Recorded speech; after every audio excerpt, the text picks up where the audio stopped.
अगोबाई, काशीबाई तुम्ही? नमस्कार करते. आज इकडे येणे केलेत? हो, मुद्दामूनच आलो आहोत आज येथे. न्यायमूर्ती रानडेंच्या पत्नी रमाबाई रानडेंना भेटण्याची फार इच्छा आहे. काल आर्य महिला समाजाच्या सभेत भेट होईल असे वाटले होते, परंतु काल तेथेही त्या आल्याच नव्हत्या. हो, आईने सांगितले मला सारे. आणि हो, तुम्ही दिलेले सुवर्ण फुले दिले बर का त्यांना. खरेच? मग काय म्हणाल्या त्या? खरे तर सुवर्ण फुल घेण्यास तयारच होत नव्हत्या, परंतु मग आईने तुमच्याबद्दल सारे सांगितले आणि खूप आग्रह केला तेव्हा कुठे घेतले. खरेच? ही मंडळी तुमच्या शेजारी राहावयास आलेत म्हटल्यावर आम्ही म्हटले त्या निमित्ताने न्यायमूर्ती रानड्यांसारख्या थोर आणि विद्वान माणसास जवळून भेटता येईल. खरे, परंतु आजही भेटीचा योग दिसत नाहीये. म्हणजे सारी मंडळी मुंबई पाहावयास गेली आहे. अगो बाई, म्हणजे इतक्यात काही येणे व्हावयाचे नाही. हो, पण आम्ही आहोतच की. आज दुधाची तहान ताकावरच भागवा. चला. अन्नपूर्णाबाई, नाही म्हणजे मी मगाशी मुद्दामूनच तुम्हाला विचारले नाही, पण आज शांता अलवणात नाही. हा बदल कसा काय? नाही म्हणजे आमच्या मनी आधीपासून होते, पण शांताच बदल स्वीकाराव्यास तयार नाही. मग ही किमया घडली कशी? ही किमया रमाबाईंची. त्यांनीच तिचे मन वळविले आणि बदल तुमच्या समोर आहे. आलीच. शांता, आज अगदी गोड दिसतेस हो. बरे, रमाबाई परत घरी कधी येतील, काही अंदाज? काहीच ठाऊक नाही. आता मुंबई पाहावयास गेल्यात म्हटल्यावर किती वेळ लागतोय कुणाच ठाऊक. रमाबाईंचा स्वभाव अगदी निगर्वी आणि मनमिळावू आहे असं ऐकले आहे. खरेच ऐकले आहे तुम्ही. दुसऱ्याचे भले करण्याची अगदी आसच लागलेली असते त्या. न्यायमूर्ती रानड्यांची पत्नी म्हणून आणि स्वतःचे मत अगदी ठामपणे मांडणारी स्त्री म्हणून केवढा मान आहे त्यास. परंतु उभयतांपाशी गर्वाचा लवलेशही नाही. काशी, तुझी आणि रमाबाईंची दुसऱ्यांदा चुकामुक झाली हो. आता तिसऱ्या खेपेस मात्र नक्की भेट होईल तुमची. हो, पण माझ्या लेखनाची आणि त्यांची चुकामुक होऊ नये अशी माझी इच्छा आहे. म्हणजे?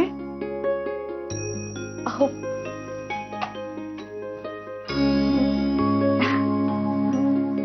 मी अल्पमतीने स्वांत सुखाय असे लेखन केले आहे. रमाबाईंनी ते वाचून त्यावर आपला अभिप्राय द्यावा अशी माझी इच्छा आहे. घ्या, हे एवढे फक्त त्यांना द्या. म्हणजे लेखन त्याचे आहे ओबडधोबडच. ओबडधोबड कशाने? आपले विचार आणि भावना स्पष्टपणे अचूक शब्दात कागदावर उतरवणे वाटते तितके सोपे नाही. तुला अंतस्फूर्तीने लिहावेसे वाटले, यातच पुढच्या यशाची नांदी आहे. शांते, रमाबाई आल्या की आठवणीने दे हो. हो, आणि काशीचा निरोपही सांग त्यांना. नाहीतर तुम्हीच दोघे थांबता का? स्वयंपाक करते ऊन चड्डीशी. तोवर रमाबाई पण येतील, म्हणजे तुमचीही भेट होईल. हा, नाही, नको. आम्ही येतो आता. घरी जाऊन सासूबाईंच मदतही करावयाची आहे. बरे, येतो. येतो. हो.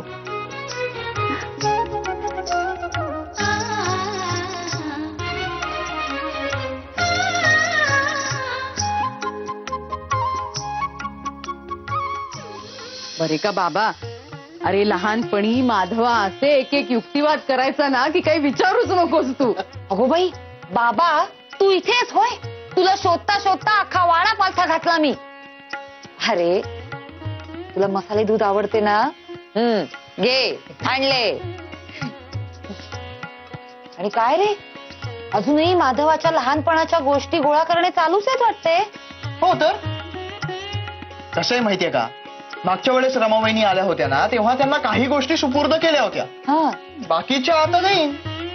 अगो बाई, अरे म्हणजे ही रमा माधवावरती इतिहास लिहिते की काय? सुभद्रा काकू, तुम्हाला एक गंमत माहितीये का? काय रे? एक गोष्ट तर चक्क मला विठू काकांनी सांगितली. अगो बाई, हो? नाही नाही, यांच्याकडे ना माधवाच्या बऱ्याच गोष्टी आहेत हो लहानपणीच्या. भारी जीव आहे हो यांचा माधवावर. आता त्यांचे आणि माझे देखील चांगले जमायला लागले आहे.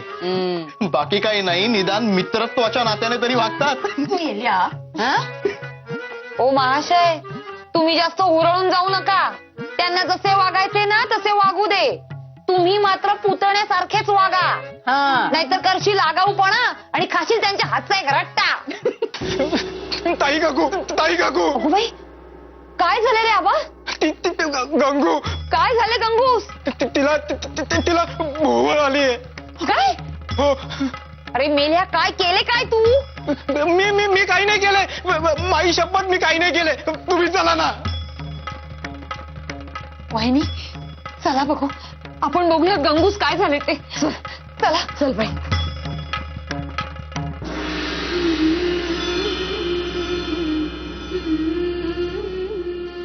काय मग, पाहिलीत का मुंबई? पाहिली म्हणजे काय, जवळजवळ सारा वेळ समुद्रावरच गेला आमचा. माझा पायच निघत नव्हता गो तेथून शांते. प्रथमच पाहिले ना मी सारे. हा, शब्दच नाहीत गो माझ्याकडे वर्णन करावयास. मावळतीचे ते केशरी सोनेरी रंग, अगदी जवळ असणाऱ्या पण तरी दूर अथांगातून येणाऱ्या लवलवत्या लाटा, त्यात चमचमणारे सूर्यबिंब, क्षणाक्षणाला बदलत जाणारी किरणांची दीप्ती आणि ती अखंड गाज. तो नाद माझ्या हृदयात अगदी भरून राहिलाय शांते. पायच निघेना माझा तेथून. अगो तरी हे म्हणाले, अजून पुष्कळ पाहावयाची बाकी आहे मुंबई. आपण थोडीशीच पाहिली म्हणून. अगं बरोबरच आहे. अशी घटका दोन घटकात पाहून होते का मुंबई? त्यासाठी निवांत वेळ हवा. आणि तुला इतका समुद्र आवडलाच म्हणून सांगते, आम्ही आमच्या घरच्या साऱ्या बायका, वागळ्यांच्या पत्नी, कानिटकरांकडच्या सगळ्या जणी, विशेषतः काशीबाई, आम्ही सगळ्या जणी मिळून समुद्रावर फिरावयास जात असतो अधूनमधून. इथे मुंबईत खरे अशी पद्धत नाहीये बायकांनी समुद्रावर फिरावयास जाण्याची, परंतु आम्ही मुळी पायंडात सुरू केलंय. अगोबाई, आई आणि दादासाहेबांना तर खूप आवडतं समुद्र, कारण आम्ही मूळचे कोकणातील मालवणचे ना. त्यामुळे दादासाहेबांच्या तर समुद्राबाबतच्या खूप आठवणी आहेत. हो, आणि आता तूही येत जा आमच्या बरोबर फिरावयास. नक्की. हो, पण तुम्ही जाल तेव्हा मला आठवणीने हाक पार म्हणजे झाले, नाहीतर जाशील. हो नक्की. आणि अगं हो रमे, तुला सांगायचेच राहिले, तुझी आणि त्या कानिटकरांच्या काशीबाईंची मात्र नेहमी चुकामुक होत असते. अगो बाई, ती कशी काय? अगो परवा तू भेटशील म्हणून सभेला आल्या होत्या ना त्या. हो, आणि बाईंजवळ सुवर्ण फूल देऊन गेल्या. अगो पण शांते, हो गंमत कळली मला. त्या तुला पंडिता रमाबाई समजत होत्या, पण आज मात्र त्या तुलाच भेटावयास आल्या होत्या. पण तुम्ही नेमकी मुंबई फिरावयास गेला होता.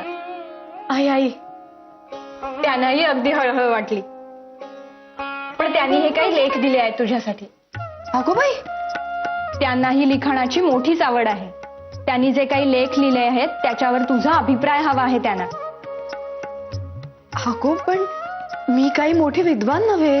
अगो पण त्यांचे म्हणणे असे आहे की तुला स्त्रियांचे मन आणि आयुष्य याचे मर्म अगदी नेमके कळले आहे.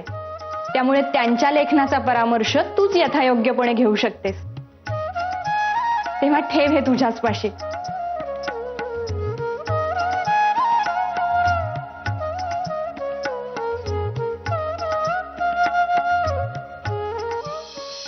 गंगू, ए गंगू, अगं उठ तरी.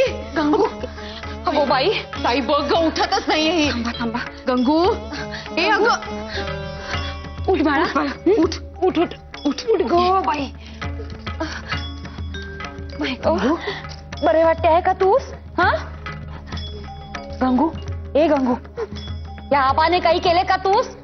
हा सांग मला तसे. बघतेस त्याच्याकडे मी. हा अगो अगो गंगू, अगो काय होते? आबा, वैद्य बुवांस बोलाव, जा लवकर. हो. गंगू उठ. ताई, आपण हिला खोलीत घेऊन जाऊया. चल. हो. ये.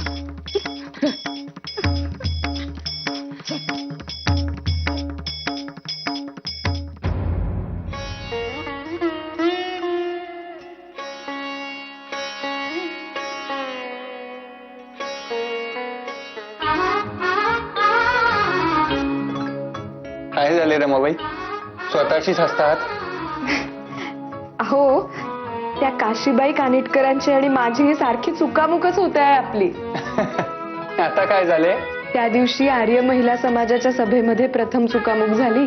हो, आणि त्या दिवशी तुम्हाला सुवर्ण फुल मिळाले. हो, आणि आज आज हे काय सांगते. आज आपण मुंबई फिरावयास गेलो आणि काशीबाई की नाही येथे आल्या होत्या. म्हणजे ही दुसरी चुकामुक. मग त्यांस लिहिण्याची फार आवड आहे. अरे वा. त्यांनी काही लेख लिहिले आहेत आणि आणि काय? आणि अभिप्रायासाठी माझ्याकडे पाठवले आहेत. असे? अहो, मग उत्तम आहे. आता ते काळजीपूर्वक वाचा आणि त्यांचा अभिप्राय कळवा. पण मी काही मोठे विद्वान नाही. रमाबाई, दक्षिणा प्राईज कमिटीकडून जी पुस्तके येतात त्यासाठी लेखनाचे कशा पद्धतीने विश्लेषण करावयाचे हे तर तुम्ही शिकलेल्याच आहात, होय ना? हो. मग त्याच पद्धतीने वाचून विश्लेषण करा. स्वतंत्रपणे एखाद्या वेगळ्या पद्धतीने विचार करावासा वाटला तर तसाही करा. खरेच त्यावेळी आग्रहाने, हट्टाने वडील बायकांचा इतका कडक विरोध सोसूनही तुम्ही मला शिकवीत राहिला नसतात तर आजचा हा दिवसच दिसला नसता मला. त्यावेळी कच खाल्ली असती तर मीही फक्त स्वयंपाकघरापुरतीच मर्यादित राहिले असते. रमाबाई, इतर स्त्रियांसही ही ज्ञानाची वाट मोकळी करून देण्यासाठी आर्य महिला समाजात वारंवार हे मुद्दे मांडून इतरांना समजावून सांगून स्त्रियांची जूट करून एखादे वसतिगृह किंवा स्त्रिया जिथे येऊन काम करू शकतील अशा एखाद्या ठिकाणाची योजना करता येईल. तेव्हा काशीबाईंचे हे लेखन वाचा. त्यांच्या रूपाने तुम्हास आणखी एखादी मैत्रीण आणि समविचारी स्त्री भेटते का ते पहा. जितक्या स्त्रिया अधिक, त्यांची जूट अधिक, तितकाच कामाचा आवाका अधिक. होय, लगेच घेते वाचावयास.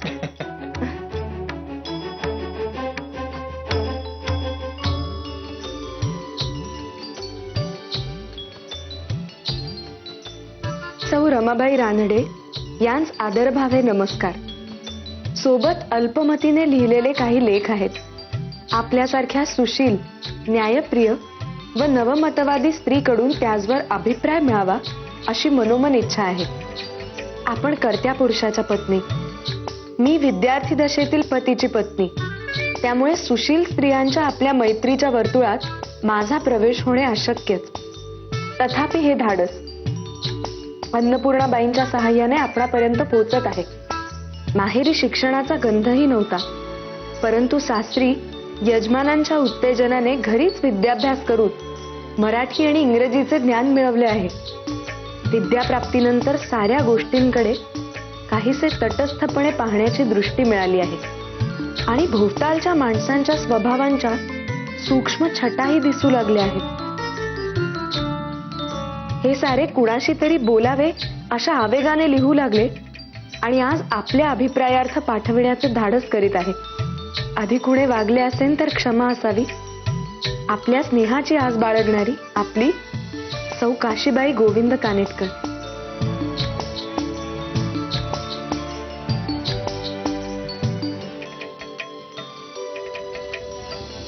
आपला अंदाज खराच आहे. शांतेनंतर मला आता आणखी एक चांगली मैत्रीण मिळणार असे दिसते. चतुर, हुशार आणि भावनाशील.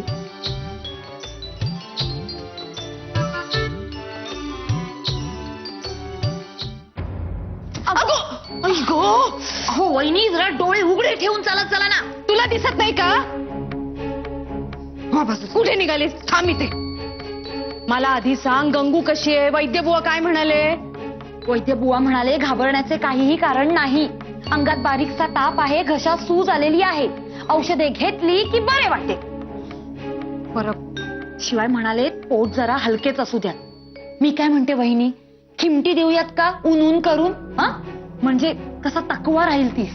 नाही ते दिवस ग मला सांग गोखल्यांकडे म्हणजे अगं हिच्या माहेरी कळवायला हवे का? काहीही आवश्यकता नाही त्याची.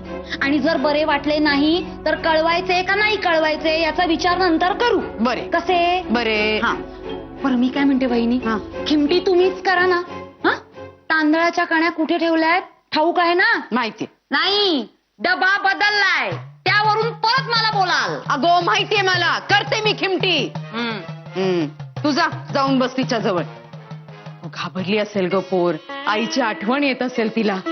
जा तिच्या जवळ बस, मी खिमटी करून घेऊन येते. हा हो हो चालेल, आणा लवकर. हो आणते आणते. बाई ग, असे का?